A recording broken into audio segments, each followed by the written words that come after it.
Today we have a crazy entitled parent story about a parent that stole from their kid. We'll get into that in a bit, but first, really just want to rant. Passive parents make Thanksgiving miserable. In my family, Thanksgiving has always been my brother and I, along with mom and dad, my parents/paternal grandparents, aunt, uncle, cousin, another aunt and uncle, and two very close family friends. Pretty much family. My family has always been very close. About 2 months ago or so, my grandfather passed away after a long battle with dementia and kidney issues. Needless to say, my family was heartbroken and was just trying to process all of it. My grandmother and my father are still trying to process it. So fast forward to this Thanksgiving, mostly the same crowd coming over to our place, except this time around, we had my cousin, his wife, their 2 kids, and my cousin's parents come over. We always welcome extended family that we don't get to see a lot. However, disaster quickly struck. The kids were among the most undisciplined we had ever seen, running all over the house, jumping on furniture, etc., just being totally out of control. At one point, my father talks to the girl and tells her to stop climbing up on our porch railing because it could break and she could fall 20 feet or so to the ground and hurt herself. My parents live on a mountain. The girl then proceeded to talk back with an attitude to my dad, basically refusing to stop and telling him that it won't break. So you think the parents would be involved with disciplining their child? It was the total opposite. They were completely passive, just sitting there, not even acknowledging their kids in any way. They let them do whatever with minimal consequences. Finally, they leave for 2 hours or so to get some stuff for their kids from the store. They would be spending the night with my cousin's parents. When they leave, his parents do a little bit of a better job, but still very hands-off. Basically, put the kids in my dad's movie room alone and turned on the TV and left them down there for like 20 minutes at a time. Because of this, my older brother and his girlfriend took care of the kids begrudgingly and despised it.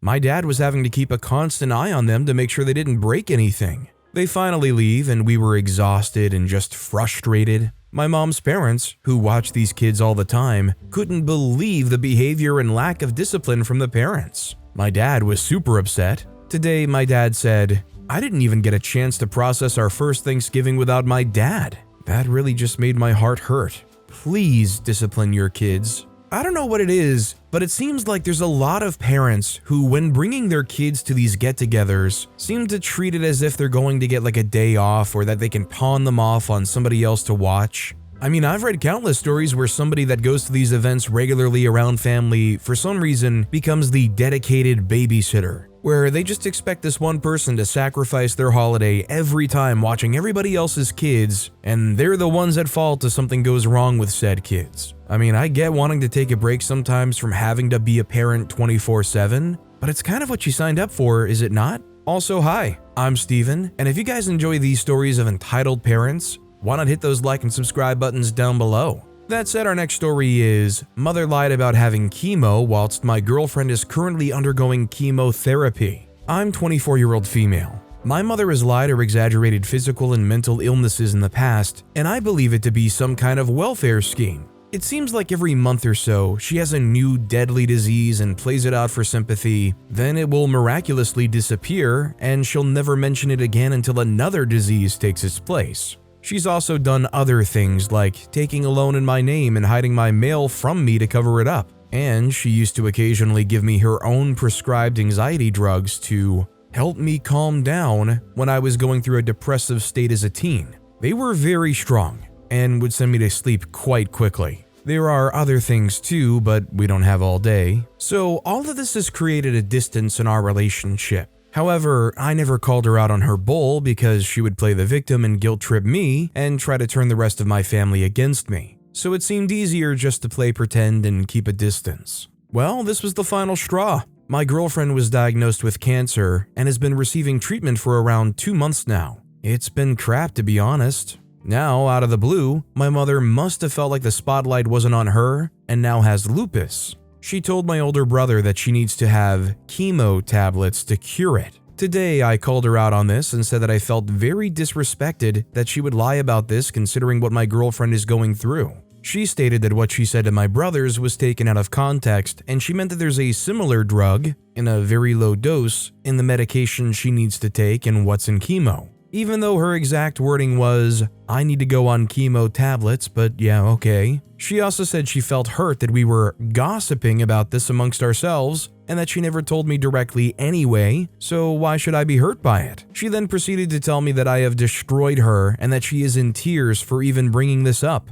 I replied, "I don't care. I'm tired of this," and stated that our relationship is now beyond mending. Officially done. P.S. My older brother seems to be on my side and has shown support. My younger brother seems to play into her bowl a lot and would rather not get involved in the drama. He sees me calling her out as a hassle because now he has to deal with her crying and blowing up his phone. Not my problem though. My parents are divorced, so I don't think my dad knows. My dad's a good guy though, so I'm happy to still have him around. Somebody suggested in the comments a beautiful way to prove them absolutely wrong, and that is insist that you will take them to their next doctor's appointment. If they're undergoing this, you want to be there for them and you'll take them firsthand. See how quickly they come up with a whole bunch of excuses or rescheduled appointments or something. Or even worse, they miraculously got better. Our next story is, y'all, I just want to get this one off my chest. So I'm gonna start from the beginning of this whole mess. I was a sophomore in high school. Mom had found her ex and brought him home. No problem. He's in his 40s, big and strong, but heavyweight as he was a heavyweight wrestler like Worldwide Entertainment type deal. He was nice in the beginning and I was at the time bi. I was dating a toxic girl, but I'm not talking about her, thankfully. I had one slip up on chores that year and he tackled me to the ground as I was bringing my Xbox controller to my mother. I told my mother to call the cops, but nothing was done since I tried defending myself. I thought it was because my mother was scared for my life. My junior year comes up quickly and this is where I got more transphobic things from this guy, and my mother defends him. He kept saying that me, a trans woman sitting next to him, makes him uncomfortable, that I can't sit near him. So basically I was stuck in my room the whole time. I couldn't even be myself as I'm also an ABDL. It got so bad that when I turned 18 and my mother only let me wear skirts and dresses, after they had burned my skirts and dresses, mind you, I had to go to toxic stepmom and block my bio mom. This came in my senior year. I got back in contact with them after my graduation and their wedding. I know mom is still with that toxic man. The only reason why my mom isn't getting anything done is because of his anger issues. If he gets that angry, maybe he needs to go to therapy. When I turned 19, I found my soulmate. He's a trans male, wears glasses like the cutie he is. We became a package deal. It was that way once I got him down to live with me. Yes, I was living broke as heck, but that was no issue. The first time we fell under hard times was the day after he arrived. Mom wouldn't let him live with me in my room, understandably so. The second time, they overstressed him, causing a seizure. His seizures are linked under two categories: blood sugar and stress. I had to rush to the emergency room to be with him for it all. I rushed so hard that I only brought his glasses and his phone, left my phone on the kitchen table. While I was at work, stepdad told my fiance behind my back that if I wear skirts around him, he would burn them on me. I felt like I was unsafe. I should have called the cops for a threat like that. Sometimes the cops are good, other times they're not. There are many stories that turn out bad. It's funny that we only hear the bad but never the good. I'm gonna wrap this up by saying that we are safe. My fiance got in touch with their big brother. He's a weirdo, but he considers me his little sister. I'm happy to have met them and he's helping us plan our wedding. Sorry if this seems like a sad story, but it has a great ending. I mean, I'm just glad for OP's sake that they're living in a place now where they're not living with somebody that's hostile towards them, that threatens them, makes them feel unsafe, and hopefully it can stay that way for OP going forward. Our next story is, entitled Mother is Suing Me for Custody of My Daughter. I, 22-year-old female, cut off contact with my mother before Halloween. The reason was she was trying to force me to have my abuser in my life. Her husband essayed me from the ages of 13 to 15, and R'd me at 15. I cut her off after she made a fuss about him not being invited to any of my events or my home. I had enough of her disrespecting me and my boundaries. I haven't talked to her for almost 2 months. 2 months ago, I went no contact. I found out she was suing for sole custody. I checked my mailbox last week on Tuesday the 14th, and I've been served with those papers. I couldn't believe what I saw. I was flabbergasted. I'm freaking out because I don't know what to do. I brought this to my older sister's attention, my sister from my father's side of the family. She said that she would pay for my lawyer and any legal expenses. I've blocked my mother on all social media, I've had cousins screenshot her posts and send them to me. She's telling her Facebook friends that I'm trafficking drugs in my house, that I'm drunk 24/7, that I'm back using, which I've been sober for 4 years, I'm clean as a whistle. She posted that I'm selling myself. She's telling all kinds of lies. She even said on her Facebook, and I quote, "It's not fair that she won't let me see my granddaughter, and it's not fair that she would let my husband see her granddaughter. I'm her mother. I should have rights to see her baby." Like, the entitlement. How would you handle this? I mean, I would just fight it out through and through. It's kind of crazy to me that you would ever have to actually go to court over this, but if they want to go all the way there, you just comply with them, put a smile on, and give them all the proof they need to show that you are a more than capable parent for that child. This next story is, my dad felt like he needed to have access info about me, so I made sure he knew he wasn't entitled to that information. A little background, when my brother and I were 4 and 5, he threw us and our mom out on Christmas after I told my mom about spending time at his girlfriend's house, and she followed up and realized it was true. When I was 7, he disappeared altogether because his girlfriend didn't like my brother and I, and he didn't like paying child support. He came back when we were 12 and 13. He took my mom to court where he asked for visitation rights. We soon found out it was because his new girlfriend had a kid and she wanted visitations so that his child support would go down or ideally go away. After having to spend time with him, I learned that although he has this weird hatred for people he considers rich, he himself wants to be a millionaire. When I was 17, I was done with having to deal with him, and I was also pretty mad that my mom agreed to sending us to visitations when it was very clear I wanted no part of it and the judge would give her the option to stop them. The icing on the cake was when I was using my mom's phone one day to get some info and saw my dad texting her. I opened their messages and I saw that he was asking her for school pics of my brother and I, and he was asking her why I was so stubborn about letting him into my life or letting him know anything about me. She told him to ask me herself and agreed to send him pics, but not to have them anywhere I could see them because I was pretty scary when I was mad. I called him and ended visitations for myself. My brother was 16 and not as opinionated as me. As we got older, my brother stayed in touch with him despite constantly telling me how he's a pathetic loser, his life is sad, he's a waste of time, etc. But I made sure to never let him have any contact with me at all. He would occasionally ask my brother for updates about me. I made sure my brother had down to tell him either, "If you want to know anything, ask yourself," or "That's classified information and you don't have the security clearance to access that knowledge." Dad would then get angry and say something like, "I'm your guys' father and you need to respect me, and if I ask to know anything, I expect to be told what I want to know." There was one instance in particular where my dad and half-brother were messaging my brother back to back, and it was kinda odd. They both asked about me and my brother told our half-brother he can always text me directly to ask me anything. He never did. My dad was persistent on my brother giving him any info on me at all. I told my brother that if he wanted to know what city I moved to so badly and what I was doing, to tell him a city kinda close to me but still a ways away that's home to a few celebrities,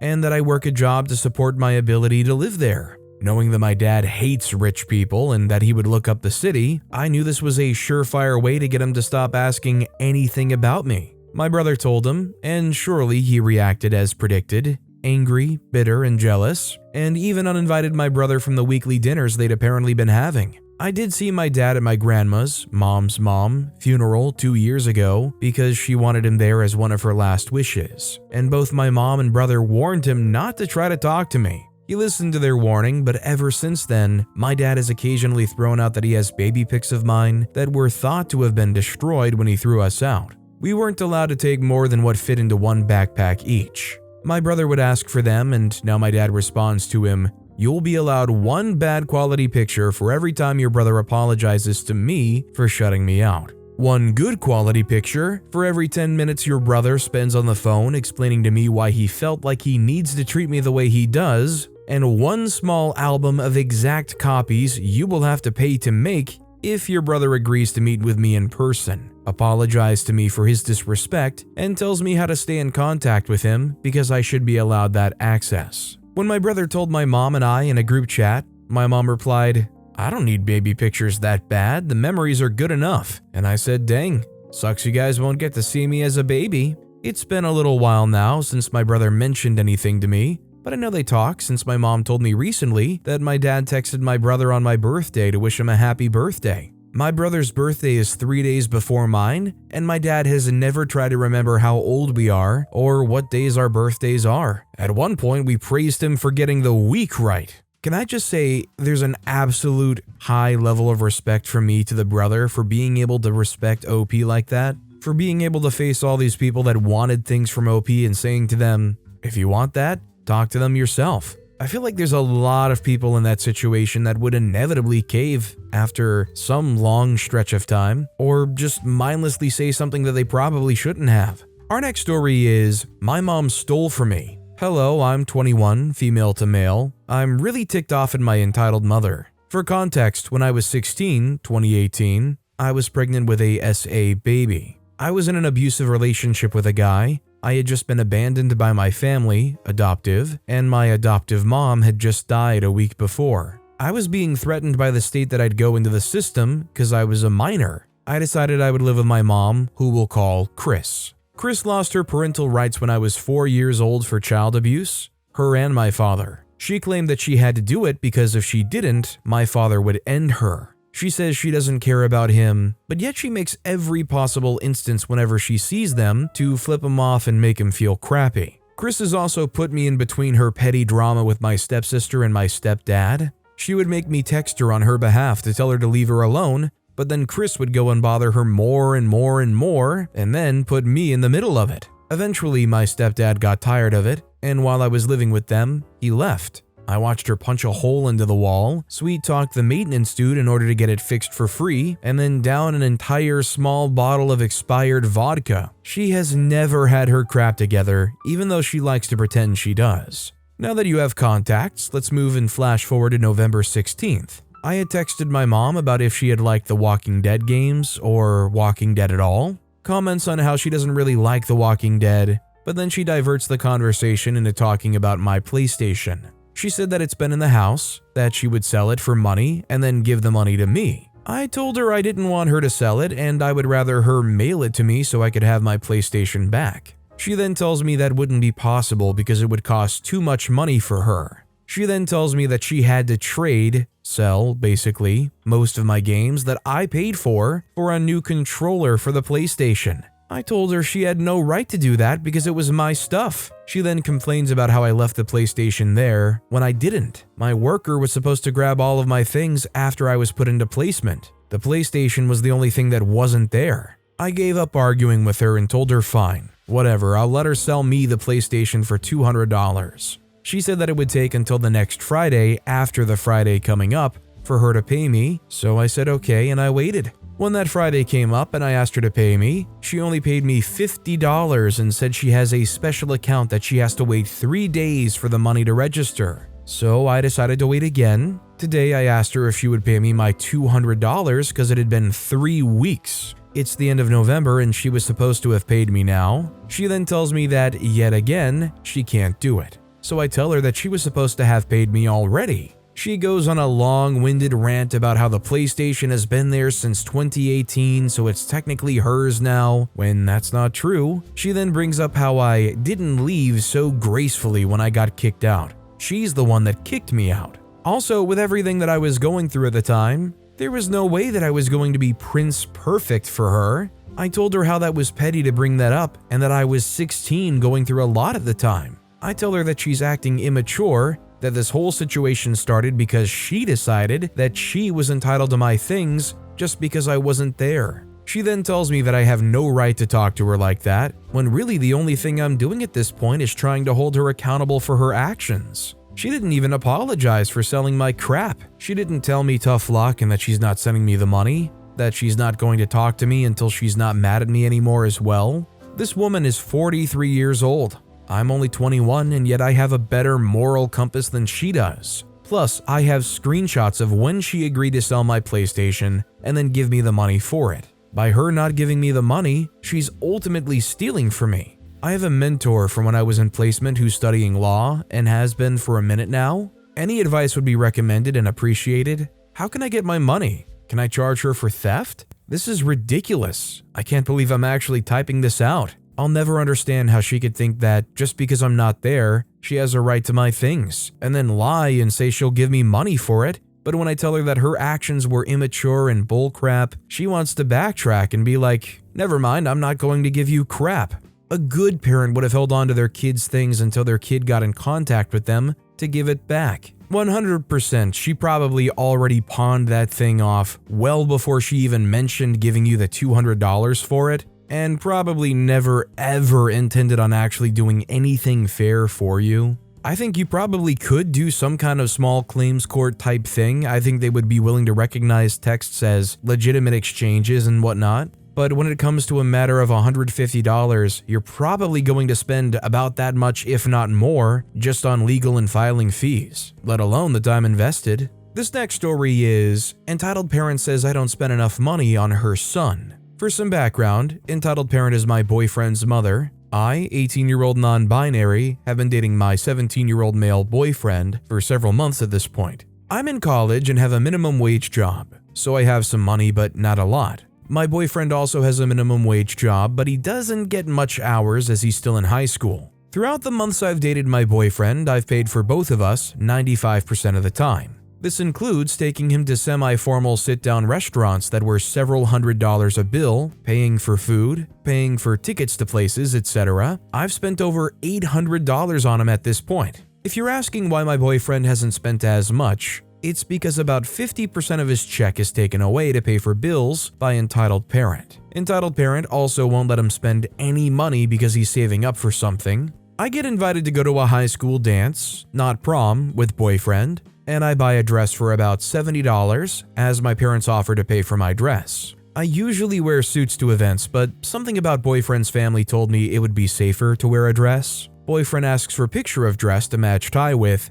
This is when Entitled Parent comes in. She has my number, so she texts me and asks if I'm seriously wearing that dress to her son's special dance. She then proceeds to guilt trip me and call me cheap for wanting to wear this dress to her son's special day, saying that he's going all out for it and that I shouldn't cheap him out. She texts me for hours at end, trying to convince me to buy a new dress. She sends me a link to a dress on Facebook Marketplace for $300, which, to be honest, is prom dress prices, to which I decide I'm just going to wear one of my old prom dresses, as at this point that's what she's wanting me to wear. So now my parents are annoyed with me for not wearing what they bought, but it's okay. Then comes the dance. Boyfriend shows up wearing a $20 at best collared black shirt and his work pants. No corsage, etc. No fault to him, but at this point, I'm annoyed that I was expected to wear a really expensive dress by Entitled Parent and was guilt-tripped for attempting to wear something that wasn't up to Entitled Parent's standards, but he gets to show up in an outfit from Walmart.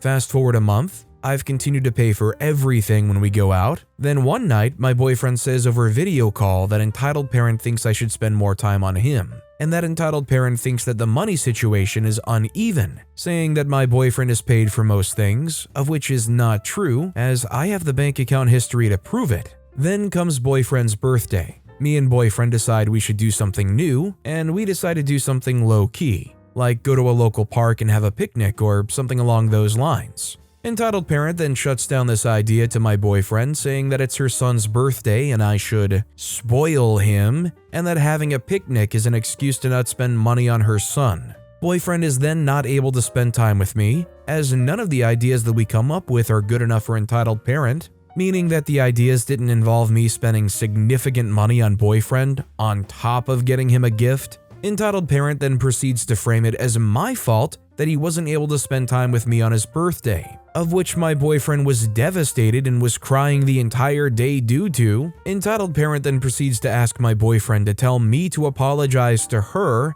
for ruining her son's birthday. I can't stand up to her, as Entitled Parent is so overbearing and yells at retail and other minimum wage workers to get her way. I refuse to apologize, as truly she caused the issue in the first place. And I've already dug my bank account into the ground paying for my boyfriend all the time, and it's ridiculous to complain and try to say that I don't spoil him enough. My parents are also upset and want to have a word with Entitled Parent over this whole situation. I'm kind of scared to post this, but I don't think Entitled Parent even knows what Reddit is. I just hope that if OP stays with their partner in the years going forward, that they're able to help them actually isolate themselves from this sheer helicopter control and be their own person. Because otherwise, this is how you end up being 35, still living with your parent and living under their control. This person is not being allowed their own autonomy and control. I feel like once they reach adulthood, if there's a chance for them to do anything on their own,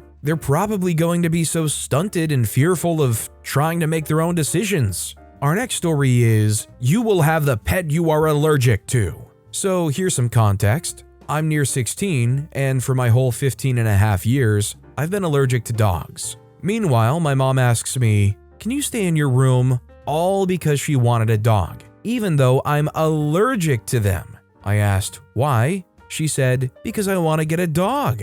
I, obviously not okay with this, said no, and she was furious. So she said, "Maybe you wouldn't be allergic to dogs if you stopped hanging out with cats." Yes, she actually said that. My mom eventually got the dog either way. I've been sick for 2 weeks now and it hasn't gotten better. She doesn't care, not at all. I've been staying in my room with Momo, my cat, and ordering food. I only go out to get food or go to the bathroom. Unlike my mom, my dad cares about me. I go over there most of the time and he's got no dogs or cats, just a turtle. I went to the doctor to see if I had the flu or something, and thankfully I don't. Just allergies acting up. See you guys later. Honestly, I would hope that OP could find a way to stay more at their dad's long term, and I feel like if it even has to go to some kind of custody deal, OP being almost 16 years old, saying they don't want to stay with their mom and advocating for their allergies' sake, I feel like that would be a very legitimate thing for them to reason that the father should get most if not all custody. But with that being said, that's all the time we have for today. Now, if you want to hear another absolutely crazy entitled parent story, check out that video on the left. Or if you missed my latest video, check out that video on the right. That said, I'll see you all next time with some more stories.